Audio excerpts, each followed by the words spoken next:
My name is Daniel. I come from University of Pisa. Some of you already know. And now we will change a little bit topic. It's not about wireless sensors.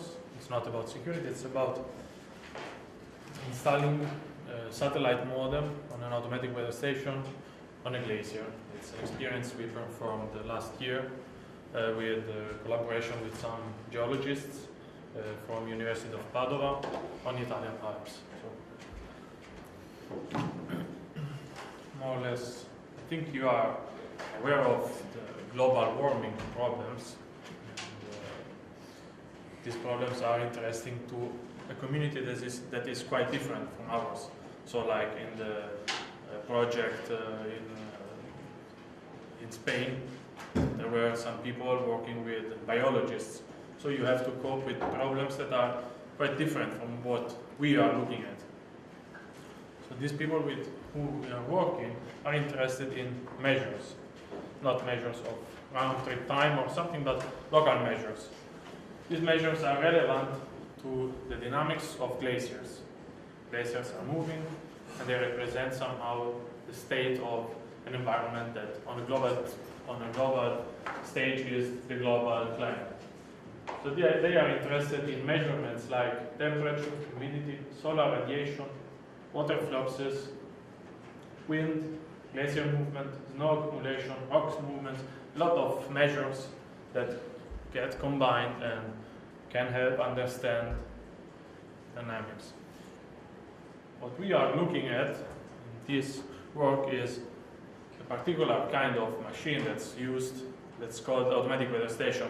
Probably you have seen some of them. They are used also by meteorology people, also in normal environments. You sometimes see pluviometers, so sensors that are able to understand how much rain is falling, the temperature.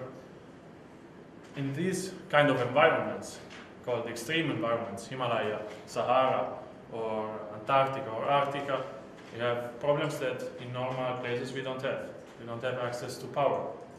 So we need to harvest energy.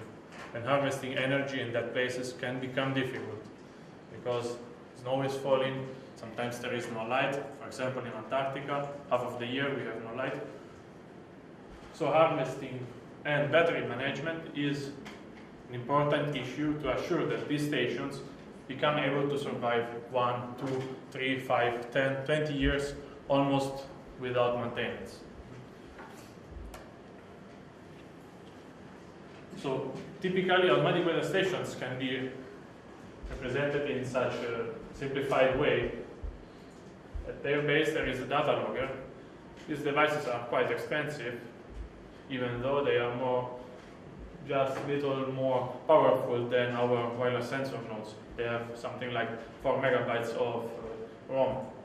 Even though they cost 1,600 euros, because they have to work in that environment, no matter what happens. Between 50, 60 degrees above 0 Celsius and minus 30, minus 40, minus 60. These devices are not consuming that much energy. Not that much. The highest consuming devices that are normally on board are the sensors. Some of them are passive, like thermistors, but some of them are active, like snow level sensors. And normally there is a solar panel and a battery. So this is quite standard, but we often forget that these devices work in that kind of environments. When I started working with wireless sensors at Telos P and at batteries, we just recharge them at room temperature. And there is no problem to recharge the battery in room temperature. If you use some batteries that have problems to be recharged under 0, you have to cope with this. However, in a standard way, most of the automatic weather stations deployed by these people we are working with are unable to communicate. So they need to walk there once a year if the weather conditions allow it. And sometimes it's expensive because you have to go there by helicopter. So this is the weather station we started to work on last year. They asked us, give us the possibility to let it communicate with the internet or somehow get access to the data almost real time remotely. So on board there is a series of sensors: anemometer, albedometer, piezometer, thermistor. So albedometer and piezometer are really similar devices. They measure radiation. Albedometer is a double radiation sensor. It has a sensor of radiation from the sky and one from the ground. It could be interesting. At first we said, okay, why are you measuring it? Because by doing that, they become able to understand how much energy the glacier is absorbing. To make the difference between how much energy comes from the sky and how much energy gets reflected. And this will be interesting a little later also for energy. So there was a battery and a solar panel. What systems have, as they are based on glaciers, they have some constraints. Their weight can't increase as much as we want, else they will melt the ice under the pressure. The solar panels can't be as big as we want because it will become a sailing boat as winds are really high. So there was no telemetry, and it's placed on 3,000 meters on a glacier. So we had the requirements to make the station able to communicate and still continue to have it reliable. And running, it was already running since 2006, 2007. They first deployed the station. And they really needed to run each day. So if there is a gap in data, this is not good because their physical models will have a gap. Use differential equation systems, and then there will be some lack of data. Okay? So the problem was choose and pick the best communication option, assure that it's energy sustainable, and in case it wouldn't be sustainable, reason about other ways of harvesting energy. We have seen today we can harvest energy from solar power, from vibration, pressure changes, temperature gradients. However, this will be the new configuration of the station after the installation of a modem, of some way of communicating. The possibilities for the communication that we looked at were these ones. And they are actually all used in different scenarios. You can have wire connection if the station is not that distant from your place where you have a hut, for example. You can have Wi-Fi link, maybe single hop or multi-hop, but using a wire, there was no possibility of doing it one hop, so we should have done multi-hop, but then it would have represented placing other devices, and devices there maybe need other power, more power, maintenance, so the idea is to keep always everything as possible, as simple as possible. An RF link, it could have been done, but as this installation is the first installation of the communication option, we wanted to do something that could be replicated in an easy way without relying on any fixed infrastructure. So there was option using GSM, but there is no coverage or satellite. So at the end, obviously we choose satellite. But satellite is not equal satellite. I thought it was like this. Satellite communication, okay, we heard geostationary, iridium. There are quite big differences. The best option would seem to be geostationary communication that is presented by satellites that are almost at 36,000 kilometers from the ground, and they are facing always the same place on the ground. This is the type of satellites we use for satellite TV. So you have probably seen or placed even a satellite parabolic antenna, one way. They are cheap, they are not so highly consuming, and so we thought, oh, nice, we will go with them. There are some quite little antennas, but what is the problem with geostationary satellites, in your opinion? There was a problem. Thinking about it. Distance? No, distance, they work. Clear sky? They work. You need to adjust them and to point them. Okay, but once done, it's done. So this is. There is a problem. No, the bandwidth is higher with the geostationary than with low Earth orbit.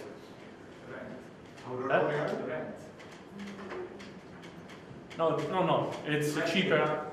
It's cheaper using that than low Earth orbit. No. It's not. We don't have Aurora in Italy, unfortunately. I said glaciers are dynamic objects. They move. The station is placed on a glacier, so the satellite we will lose connection. There are some antennas that are able to move, but this will increase the risk of having the equipment getting not to work anymore, because in winter it will freeze. So we said, okay, we can't use just stationary models. We wanted to buy it, but at the end we were talking last time with geologists, and they told us, pay attention, it will move. But this is a little lesson learned. People from the field know much more and much better the field than us. So okay, we went for low Earth orbit. This represents Iridium, probably you know it, or I think Inmarsat, or a lot of communication options. If you go for satellite voice communication, normally they use low Earth orbit satellites. They are around a few hundred kilometers from the ground, so they move at high speed. And they enable the usage of omnidirectional antennas. So at the end, the configuration now of the design configuration of the station was a data logger, a modem, an antenna that's omnidirectional, some satellites, Iridium constellation. We picked just this. It's one of the commercial options available. And then we get the data into a server that we rented in UK, because they are offering the world service. So we could have done it also in-house, but providing this reliable communication and having some technical stuff in university that is doing it for years would mean to hire someone just to do that. As I'm a PhD, I will finish soon, and after, just my professor will stay there. So this is often a problem. If we want to do something real and let it run for years, it's difficult to provide that service as university. So I said, we picked the option. We said, okay, we are happy, but now we have to assure that the station will continue to work. These modems consume 10 watts, not milliwatts, not microwatts, 10 watts when transmitting. Okay. The battery is big and the solar panel is quite big, but still, the solar panel is 20 watt peak production.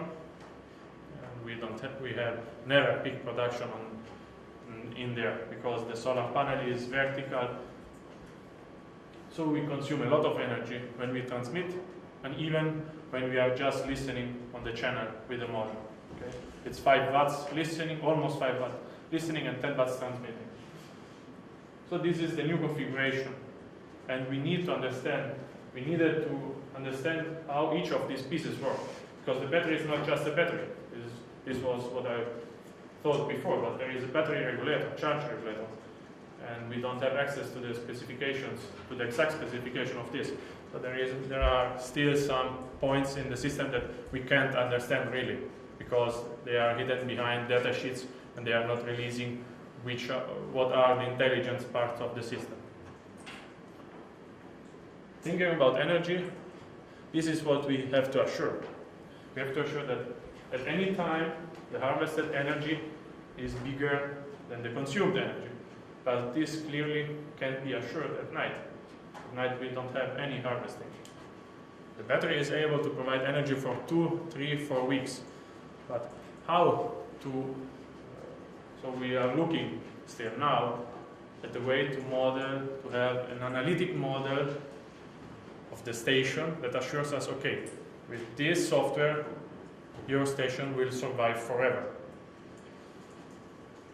So instead of developing an analytic model, we thought about the development of a simulator, and we are actively now developing this simulator and getting out measures of it. So a simulator of the energy state of the station.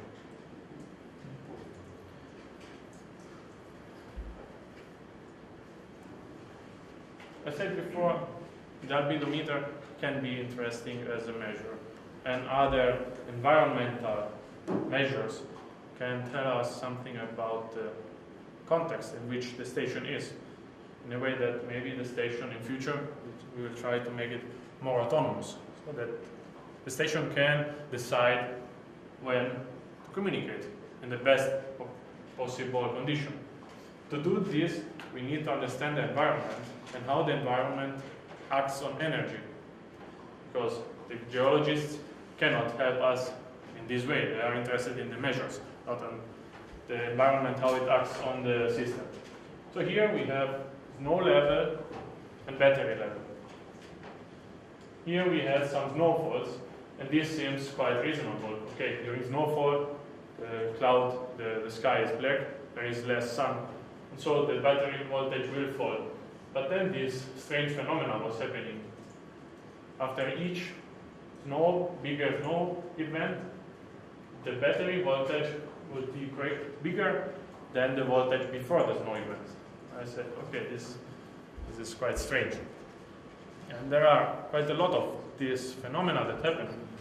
You also see that this was in August and this was in December, and the battery voltage is not dropping but slightly increasing. It's enough? Okay. 1 minute more. 1 minute more, okay. I will show you little pictures. We went there on the glacier. We had to prepare everything before we went. It was a nice trip, 2 days trip to the glacier, and we did the installation of the modem. More or less everything went fine. We spent 6 hours, almost 6 hours on the glaciers to do maintenance and installing the modem. These are the data regarding the transmission. So we have 28 kilobytes of data each day produced by the station. The modem is duty cycled. The modem is not actively calling us, but we have to turn it on and the remote station will call him. This is the speed of the modem, 2.4 kilobaud, quite little. And this should be noted, all data is also saved locally. So just for reliability, the system will continue to work just as before.